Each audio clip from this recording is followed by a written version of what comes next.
Welcome, today in front of me iPad Pro 2017 and I'll show you how to activate Hey Siri option on this device.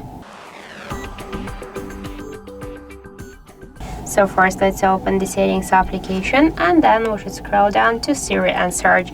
Just to activate Hey Siri option we should launch first Siri, this button, and after that click to this first near the Hey Siri option switcher. Click to continue and say, Hey Siri. Hey Siri, send a message. Hey Siri, what's the weather like today? Hey Siri, set a timer for 3 minutes.